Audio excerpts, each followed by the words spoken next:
It looks like a ship, but it is really a base, a 106,664-ton floating fortress that can stage helicopters, fuel missions, and project U.S. power anywhere for weeks without touching land.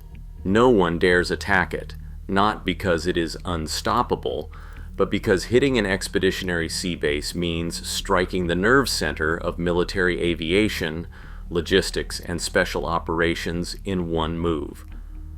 The true power and vulnerability of this platform might surprise you. So what actually makes this sea base so untouchable?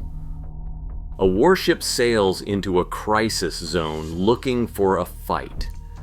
An expeditionary sea base arrives to stay. The difference starts with its identity. It is not a combatant, but a floating base designed to linger where others cannot. Instead of chasing enemy ships or launching missiles, this platform serves as a persistent operating node, an anchor point for missions that stretch for weeks or months, far from any friendly shore. The United States Navy built the Expeditionary Sea Base to solve a problem that is older than modern sea power. Where airfields are too distant, ports are threatened, or allies cannot host foreign troops, the ESB becomes the answer. It is the maritime equivalent of a forward operating base, one that rides the ocean surface and moves as needed while carrying the tools of modern warfare with it. Think of it as a command center, an airfield, and a logistics hub all rolled into one hull. Its decks are designed to host helicopters and tilt rotors, support special operations teams, and stage mine countermeasure units. It can refuel aircraft, house hundreds of personnel, and store the supplies needed for extended deployments. The true value of the ESB is endurance. It can remain on station, supporting operations day after day without the need for a nearby port or base. This floating platform is not about speed or heavy firepower. Instead, it is about presence, the ability to keep a mission alive in places where the United States might otherwise have no foothold at all. Its modular design means it can be tailored for different roles, from supporting humanitarian relief to enabling mine-clearing operations or special forces raids. The ESB is not a ship that seeks out battle.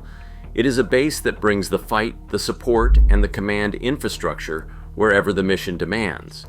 By anchoring operations far from land, the ESB changes the rules of engagement.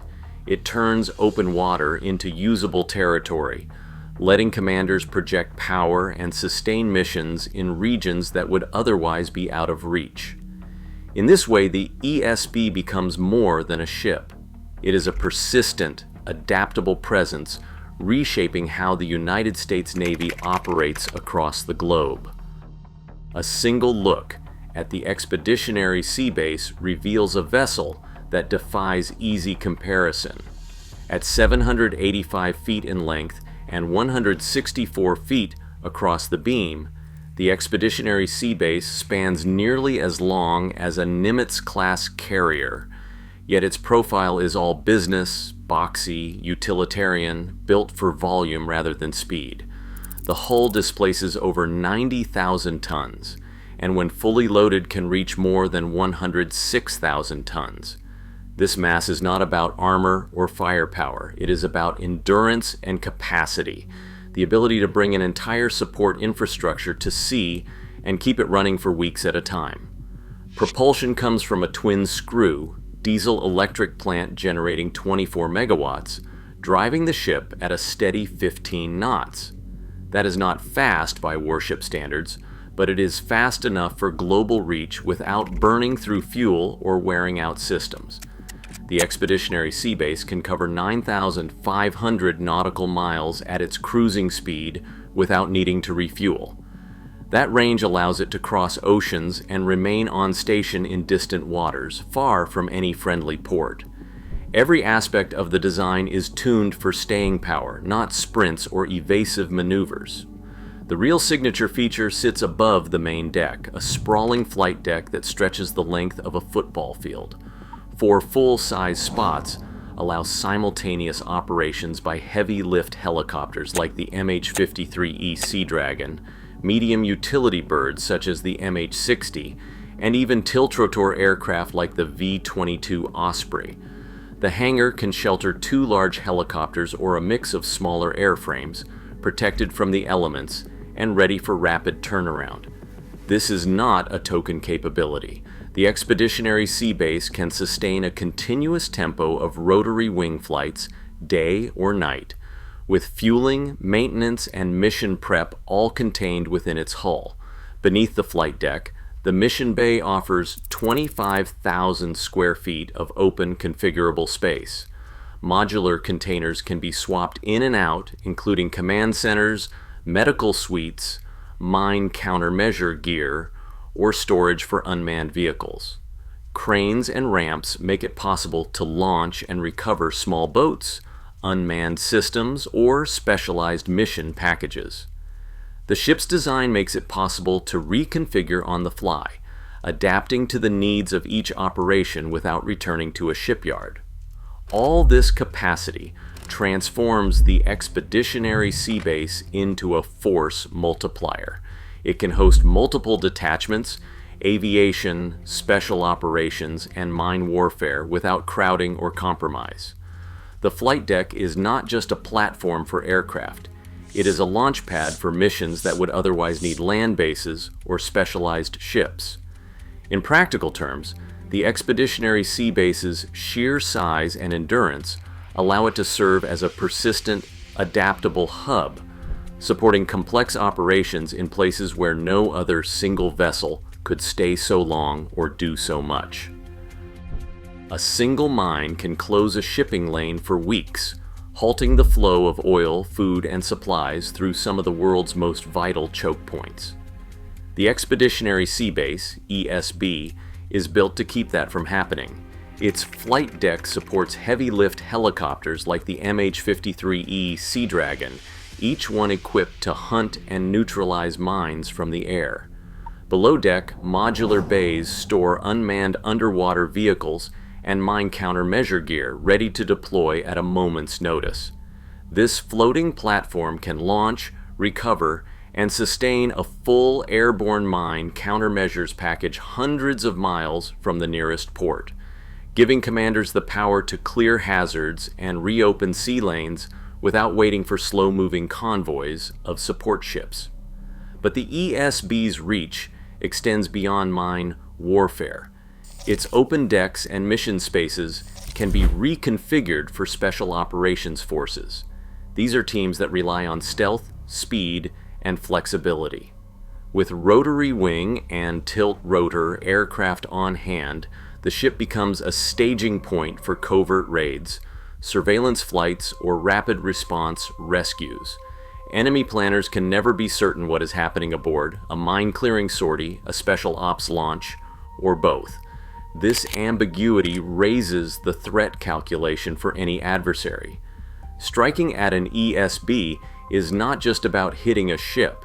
It risks disrupting a hub that might be enabling surveillance, raids, or the rapid reopening of vital waterways. The value of the ESB lies in what it enables. Its persistent presence turns the sea into a flexible base for missions that can change the course of a conflict, all without firing a shot. For those seeking to close off the ocean, the ESB is a problem that cannot be ignored. Aboard an Expeditionary seabase, the human factor shapes every calculation. The crew is a blend of 34 civilian mariners and about 250 military personnel, living and working side by side for months at a stretch.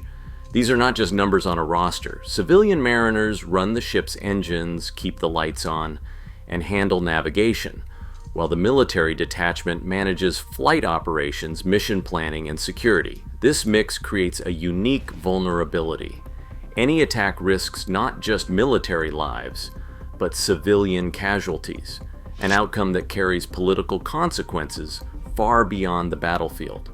armed defense on the ESB is sparse by warship standards. Protection comes down to roughly a dozen 50 caliber machine guns mounted along the rails. These are meant for fending off small boats or drones, not repelling missiles or aircraft. There is no armored hull, no missile interceptors, and no rapid-fire close-in weapon system.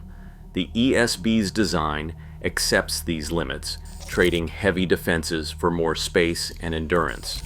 But the ship is rarely left to defend itself. Its real shield comes from the company it keeps. When deployed to high-threat areas, an expeditionary seabase travels with a protective screen, such as destroyers, cruisers, or even a carrier strike group. These escorts carry the radars, missiles, and guns needed to face modern threats. Any attacker considering a strike against an expeditionary seabase must weigh the risk of triggering a response from the entire U.S. Navy battle group. The cost of a single hit could spiral quickly, drawing in forces and attention at a scale far beyond the value of the target itself. This layered protection, combined with the presence of civilians, turns the expeditionary seabase into a strategic tripwire. Harming it is not just a tactical move, it is a gamble with global repercussions. Right now, U.S. expeditionary seabases quietly anchor global operations, too valuable and too connected to strike without risking rapid escalation. Their deterrent power is not just steel and systems, but the unpredictable consequences that follow. In today's tense seas, the real danger is what an attack might set in motion.